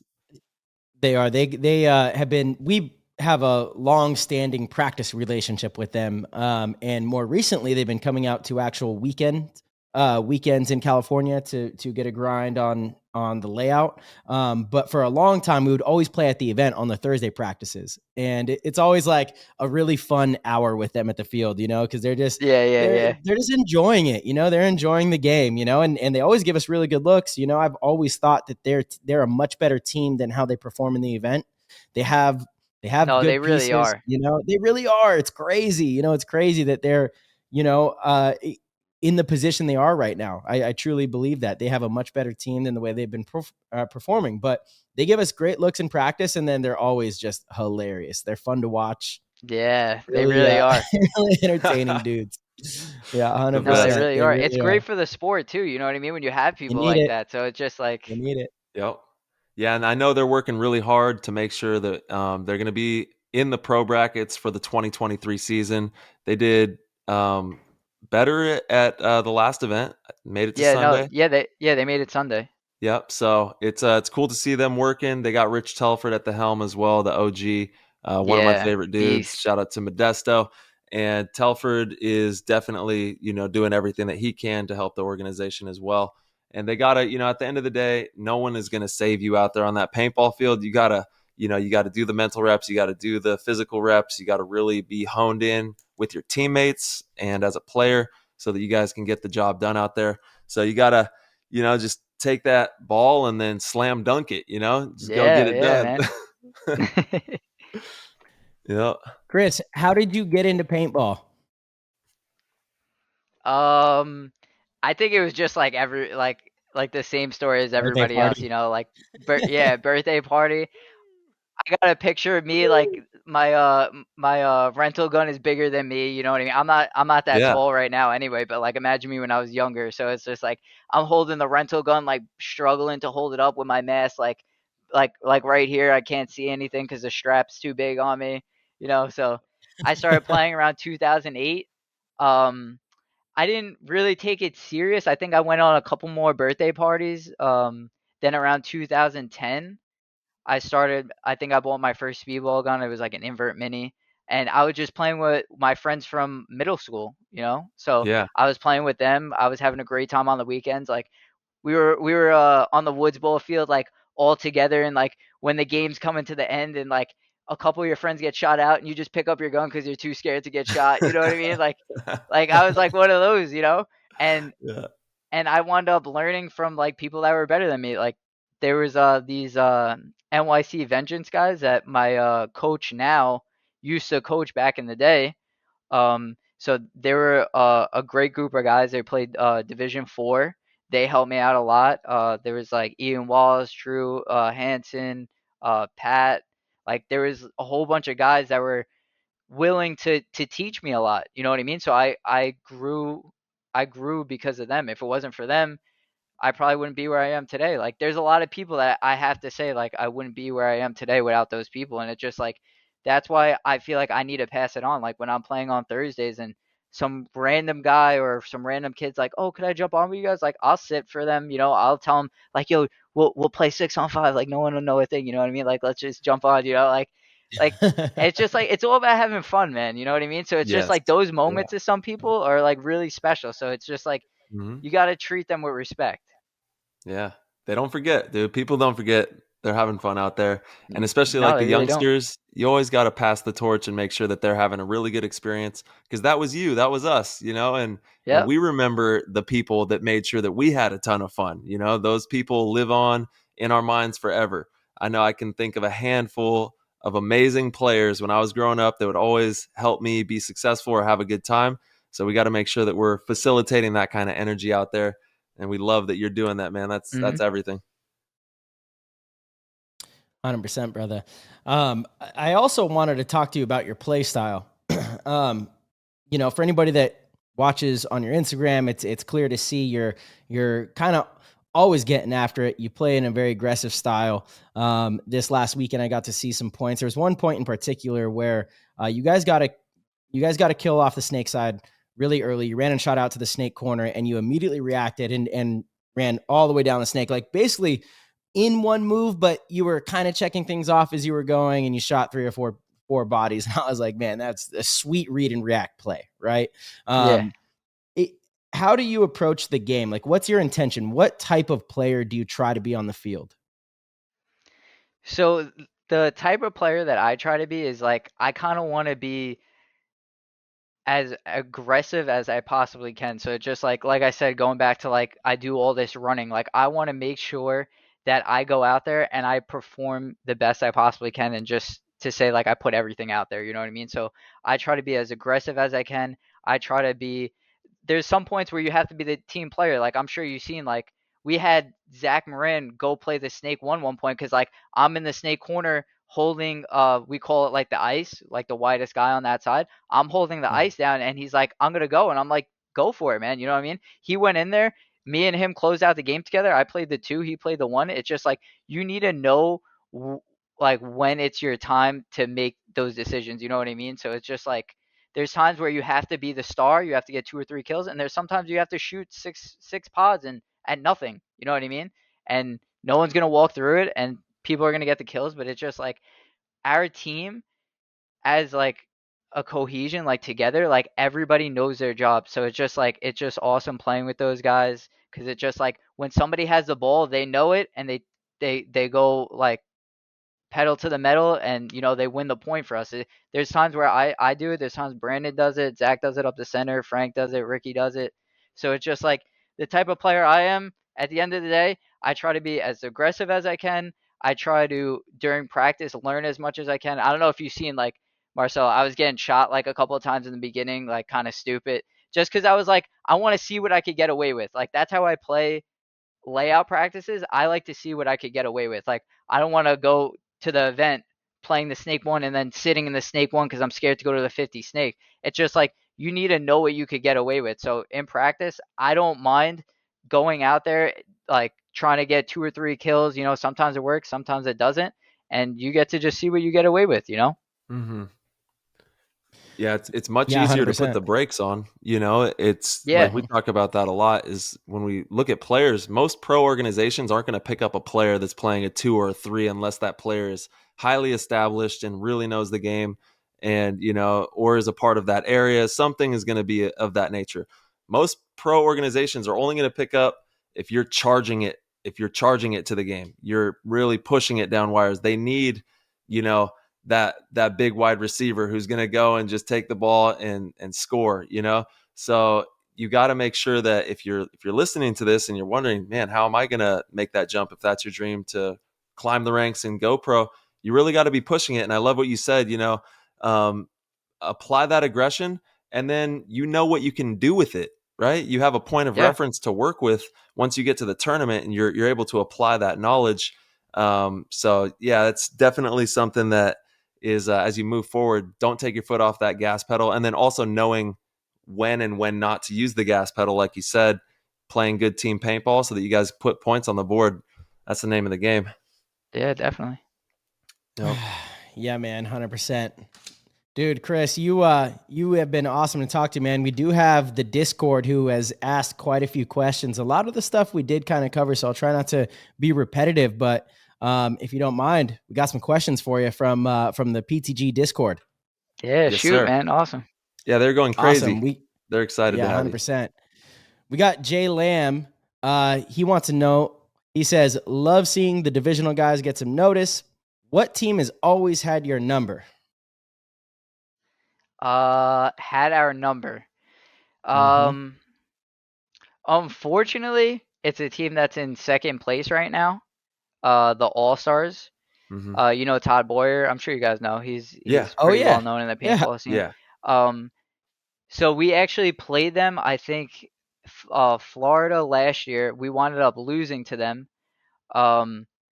And they beat us by like a couple of points, and we wound up taking third place that event, which we played good. But for some reason, like they were just like our kryptonite at the time. You know what I mean? And then we play them in Texas, where I think I don't want to say Damian Ryan like won them the match, but like he was friggin' killing it, man. I don't know if you guys watched that match, but he was friggin' killing it, man. Like he was I winning. haven't, Like but it would that's what I come down. heard. Yeah. Yeah, he was like really closing out games really well for them. So it's just like games that were super close, like he was the one closing them out. You know what I mean? And it's like and and it was also a layout where like we didn't really study, you know, like it was Texas, so like everybody was out there just trying to figure things out like as you went on. But it's just like they kind of had our number, but I feel like going into World Cup right now, like everybody that we have, like our coaches, like the people scouting, how much energy everybody has during practice to get better. Like I really feel like no one's gonna beat us right now. I'm gonna be completely honest. Like during those times, there's always little things like people can make excuses about, and I'm not going to just because it's just like what's the point? But it's just like they have like one up on us right now. But like going into World Cup, I feel really really confident on like playing any team. Yeah, you gotta be You in the gotta be. moment and bring it out there. And those dudes, they're wild, man. The whole crew. Shout out to Yeah, they're actually really cool Todd. guys too. Yeah. Yes, they are. Yeah, and we got in the PTG Discord, JF13 and the one JT. They're juiced that you're in here. JF13 actually has a question for you. He said, Caputo, you've had offers from pro teams and declined. Is it because you want to play pro with leverage? And how long till we see that become a reality? Also, who's better, me or Jonah? Who's Jonah? He's the snake player for Tropic Thunder. I mean, they have a couple of Okay. snake players, but he's kind of like more established. Like he's been playing with them longer.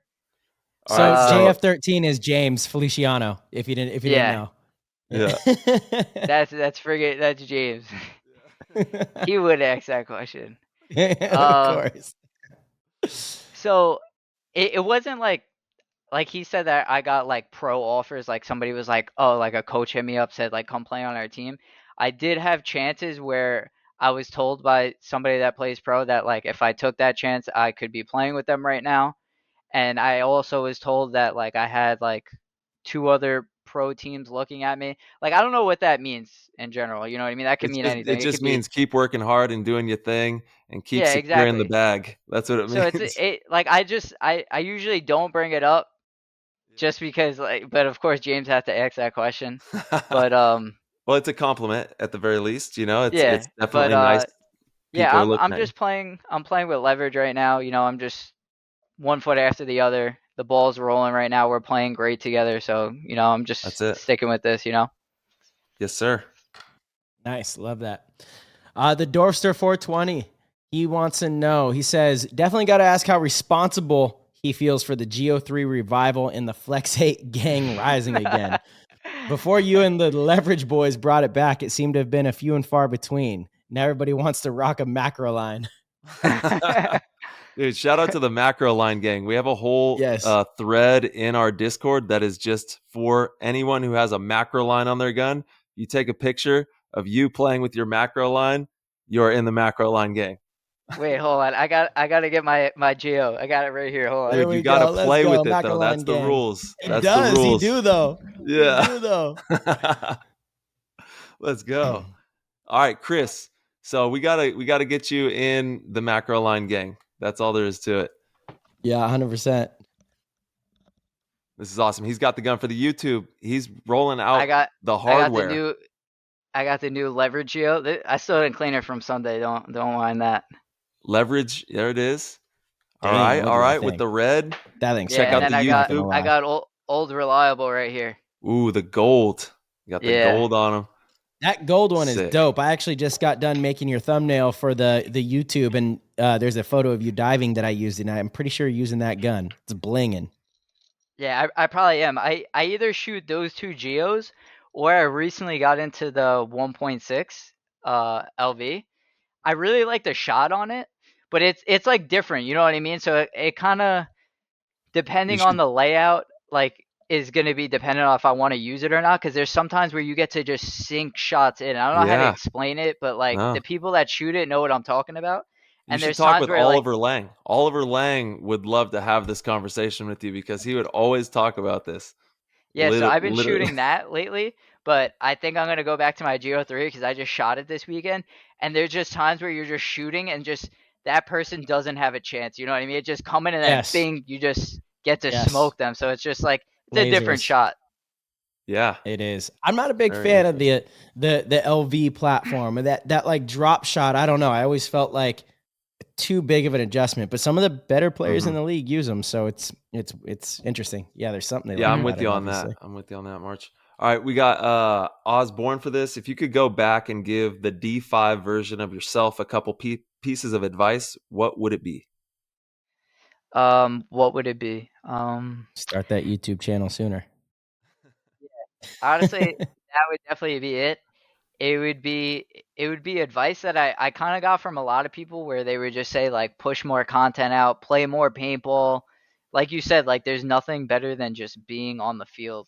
Like that there is nothing that will get you better than having your gun in your hand and playing that extra half hour each weekend. You know, Mhm. that's probably the best advice I could play is just play more paintball Mm. and everything else will come with it. Yeah, I love that. Play the game. Play the Play the game, man. game, Let's baby. go. Play Game. the game. Play the game. All right, GG Pit Boss Nate. He says, what do you see being the key to leverage taking the World Cup title and series title at the end of this season? The key. What's the key? This is kind of like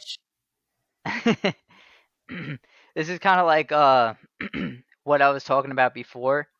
It was kind of that after Chicago, after we lost, I'm not like super upset about it. Like, of course, at first, like everybody's gonna be upset about it. I'm not super upset about it just because it kind of lit a fire underneath everybody. Like, everybody is like constantly in the group chat talking about what do you want to do this weekend? How are we gonna get better? Who wants to drill this weekend? Like, you got everybody.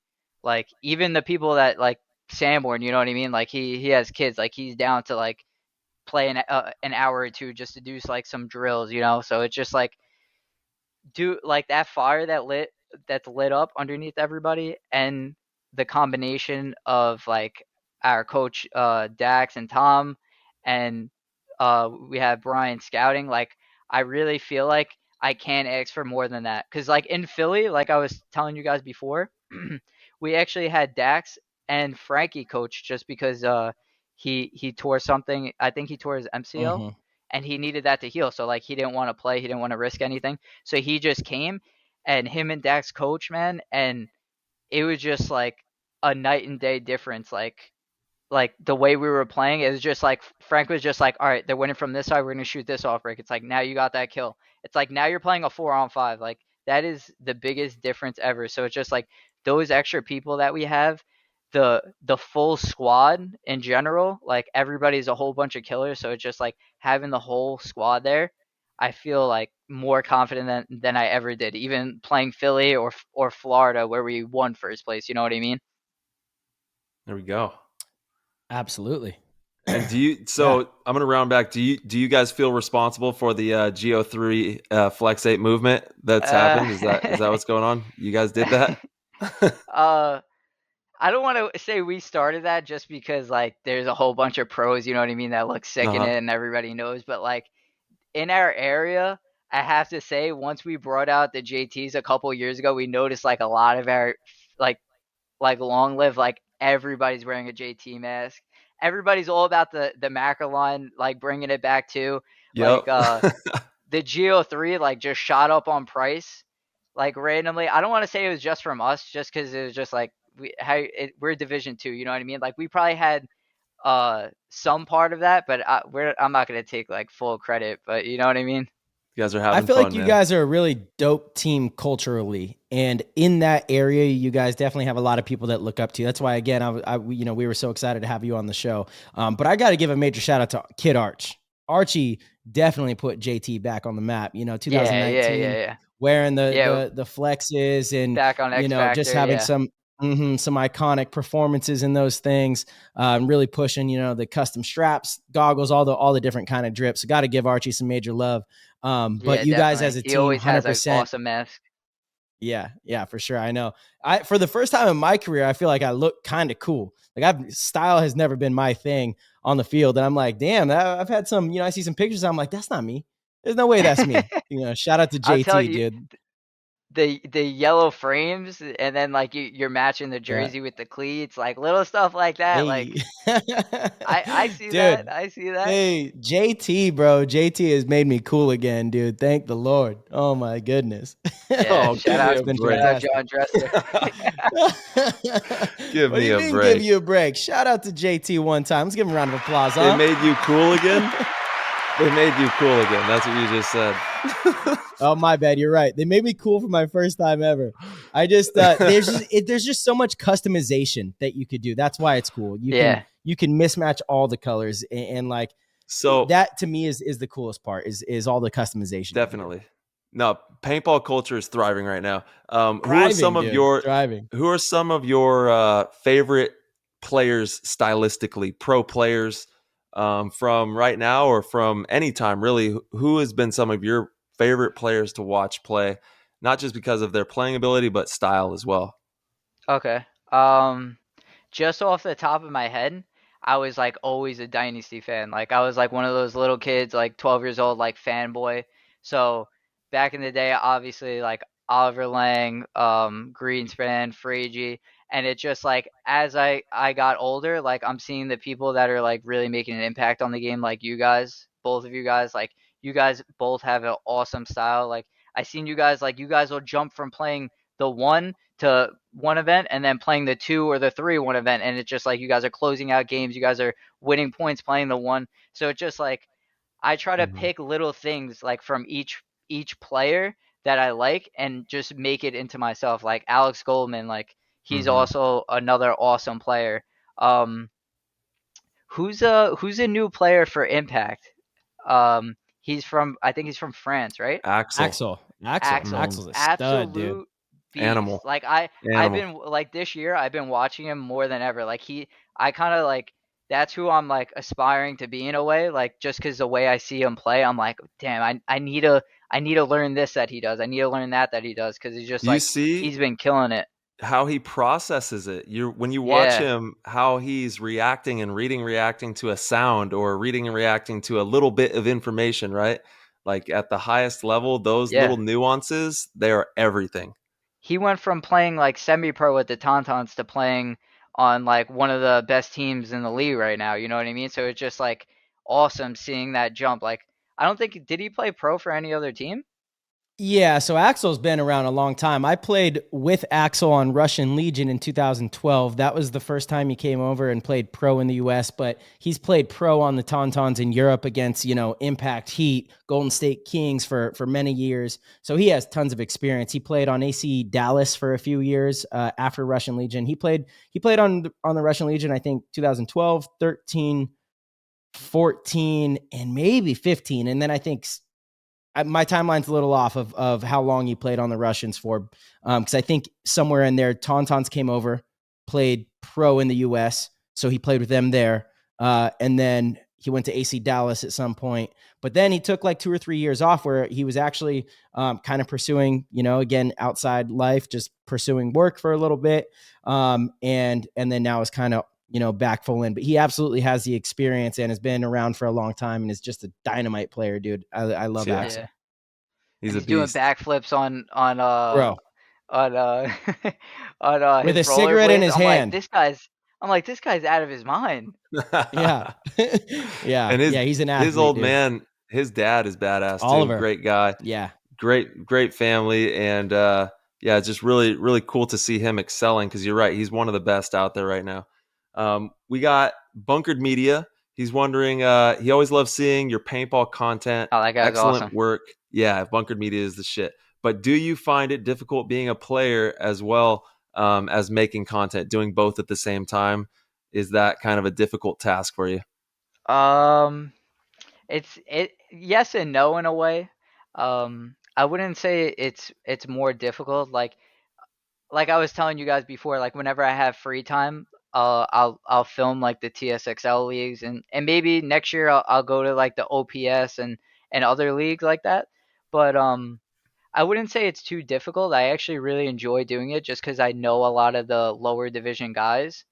So it's kind of like really cool filming them. Like they'll have an awesome point, and it's kind of like I got it on film. They're like, "Yo, Caputo, did you get that?" I'm like, "Bro, I got that. Like I got I that." got So that. so it's kind of awesome. Like I get the best of both worlds, but also it comes down to like a little bit of sacrifice as well. Like it was either I forgot what it was. It was like last week, go practice with my team or make a really good amount of money filming, and I was just like, World Cup's coming up. You couldn't give me X amount of money right now to leave my team and like and skip practice. You know what I mean? Like everybody's there. I'm not going to be the one person left out because I want to go film people. So it's just like there's a Hmm. time and a place for everything. So I get a little bit Of of course. both, and I'm actually really happy with it. Love Of that. course. All right. We got Big Wolf D. Chris is one of the top up and coming players. Shout out to Wolf. As one of the top up and coming players in the divisional ranks, who do you think are the top players or future pro players in your division that are not on leverage? Uh, Not on leverage. I can name like I feel like almost our whole roster has that potential. uh, I would say, is he talking about semi-pro or just like Division Two or? He just says divisional players. So we can include, um, let's, include semi-pro. I mean, I think that's a little more obvious. People know a lot of the, semi-pro players that are kind of on the verge. Whoever you want Mhm. that are not pro. How about that? Okay, so Oh, I'm sorry. No. I'm sorry. It actually says in your division. oh, in my So division. division Okay. two. Let's go division two and lower. Um, Off the top of my head, I have to definitely give like a shout out to the Wrecking Crew guys. I could see like definitely maybe like 3 or 4 of them have that potential. Like maybe not right now, but in a couple of years, I could see them having that Mm-hmm. potential where they would be actually like pretty good pro players, and maybe Mm-hmm. maybe even one of the best one day. Like you have no clue. But Yeah. off the top of my head, like in my division, I don't want to say like I don't really look into it that much, but I really try to watch people that are a lot better than me. So like I always watch like semi-pro players and pro players. Like those are the people I focus on. And the only time like I'll focus on people in my division is when I'm scouting them, saying like, oh, this Sure. guy likes to play fast. This guy likes to play slow. They're playing the snake side slow. So it's kind of just like nobody really pops in my head like name wise. Um, It's fair. but Cool. I would All say right. like High Vi and Nice. Shout out to I think they've rebranded too. People need to stop calling them High Vi. I think they're just New oh, York sorry, Wrecking Wrecking Crew now. Crew. So put Yeah, it in the sorry. book there, Chris. No, I remember them being High Vi. That's why it's just always like Yeah, that stuck in was my head. 100%. They were out at High Velocity Paintball for a shoot, man. 10 years, I think. Damn. Yeah. Awesome. See, I didn't even know Yeah. that. That's awesome. All right. And then my Indeed. last question is just some advice that you would give organizations out there. There's a lot of people that tune in and they come from a lot of different walks of life. There's, they're all trying to make it happen on the paintball field, and they're all trying to run a successful organization. So, what would be some good advice that you would think to let the people know about for running a successful divisional organization that can start to make a run at the top of their divisions? Um, I would definitely say you have to find a group of guys that you're gonna bond with, you're gonna have a good time with, and that all have the same goals as you. So it's just like if people have off on the weekends, from work and stuff like that, and like nothing's going on with their families, like you better make sure everybody's there, everybody's practicing, everybody wants to get better. Everybody has to be on the same page. There's plenty of times where our team like we'll be playing like Chicago. We felt like our communication was terrible, like one of the worst it's ever been.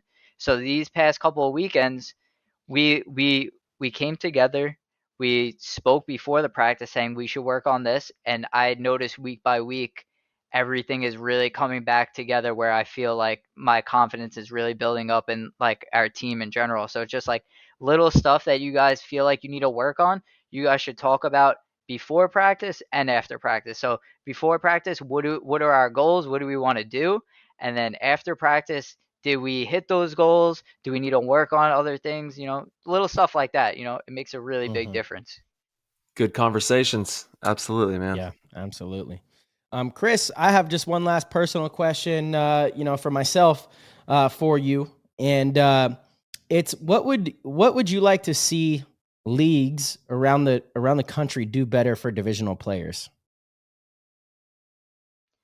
For divisional players, it would be Mm-hmm. cool if it was like kind of like back in the day, like right when I was getting into paintball, they were like fading away with it. Where if you were playing divisional paintball, whoever the team owner was, like they would basically like hook you up, like talk about like you would get full setups, you would get gear, masks, all that stuff. So it's just like I feel like that would bring a lot more people into the The game leagues because would I feel like oh wait, I'm sorry. I thought you were talking about I thought you were talking about sorry, I team misunderstood you. owners. Yeah, I thought you were talking about team owners. Um so the leagues, um Mm-hmm. can you repeat the question one more time? I got Yeah, fumbled yeah, because I no was thinking problem. about my No, own yeah, thing. no worries, no worries. Maybe we should talk about that too because you seemed excited about it. But I Yeah, was yeah. asking what you think leagues around the country could do better for divisional teams. Oh, I guess that's okay. a better way to put So it. Teams instead of I would players. say what they're doing over here on the East Coast is TSXL. They have comp paintball in right now, which is giving a live broadcast for the players. So it's kind of like when you go play paintball, like I don't remember one time where I was playing D4, D5 where there was a live broadcast and like I could watch it later or my family could watch it because they don't want to Yeah. drive 2 hours, you know what I mean? So I feel like Yes. what they're doing right there is awesome. So if we could get Mm-hmm. more of that in other leagues, I think that would be huge. Um, Totally agree. obviously prizes, I feel like they're pretty good overall. I wish the NXL would bump that up a little bit, But I would say like the closer leagues like TSXL Ops, like they're giving out good packages and stuff like that. They're bringing like a lot of players together, and I think they're over here at least they're doing a phenomenal job in my opinion. Awesome. Yeah, I love that. I totally agree. I think the webcast in divisional paintball is so huge. I think it Huge. immediately boosts your league. Like if you have some sort of webcast that people can watch from, I think your league just skyrockets to the top of leagues in your area. I really do. Yep. And then, hey, what is your jersey number? I got to know. What's your jersey number? Does it have any significance? Is it just a jersey number you've always rocked from when you were a youngster? So actually I used to have the number 14 because 14 is my birthday, November 14th. So I used to have that number. Then when I would play lacrosse back in high school, I had the number 4. So I kind of like want to migrate towards that for paintball. But then our captain Zach had it, and he's the founding father. So you know what I mean. You're not Yeah. gonna get that number. Not going to get that So one. it's just like. So it was just like I forgot what happened. I don't know if somebody had the number 14 or whatever happened, but like I've been rocking the number 1 now. So it was just like it was one of the numbers that I used to wear. So I just been sticking with that for now, you know. There we go. Well, dude, keep Tight. crushing it and keep having fun because you're on the right path. And you and the guys, the Leverage Squad, good luck to you at World Cup. I know you guys are hungry, training hard, and we can't wait to see all of you out there in Florida. It's going to be a great event. Super excited, man. Super Yeah, excited. baby. Yeah, 100%, brother. Hopefully I could catch some of your games in Florida. You know how it is, especially at World Cup, though, man. We're super busy, lots going on. But I want to get back. There's a few different divisional teams that I'm looking forward to watching play. So, obviously I'm sure I'll talk to you before then. But thank you, man, for coming on the show and sharing all the great insight with us, dude. And good No luck. problem. Good luck in Thank the you event. guys for Definitely having rooting me. for you guys. Thank you. Thank you guys for having me. It's really been an honor. Dude, the honor is Yeah, all you'll ours, be kid. back. Just You'll be back. keep dominating. Yeah, let's go. That's it, dude. Well, you have fun, all right? Be safe out there. Thanks, man. Appreciate you too. All right, brother. Awesome, brother. Peace. Peace. Okay, thank you guys so much for tuning in and rocking with us. That was an amazing episode. Chris is one of the brightest young stars in divisional paintball right now. Really fun to watch, great style on the field, and like I said, just a really great conversation with him. I was really, surprised by his poise, his intelligence, and how much he really puts into the game, and it shows. So he's turned a fan out of both Tyler and myself. I was already a fan before this episode, but this episode made me even more of one. You guys make sure to go follow him, show a lot of support to him and his team. And as always, you guys can head over to ptgpaintball.com, click the Patreon link, become a supporter at any level if you would like to gain access to the Discord. We'd love to see you in there. And for all the goats, obviously the goats get tons of extra channels in the Discord. They get an exclusive stream once a month and tons of cool giveaways. It's a really great community we have going. So thank you all so much for the support. We love you guys. And as always, we'll see you very soon.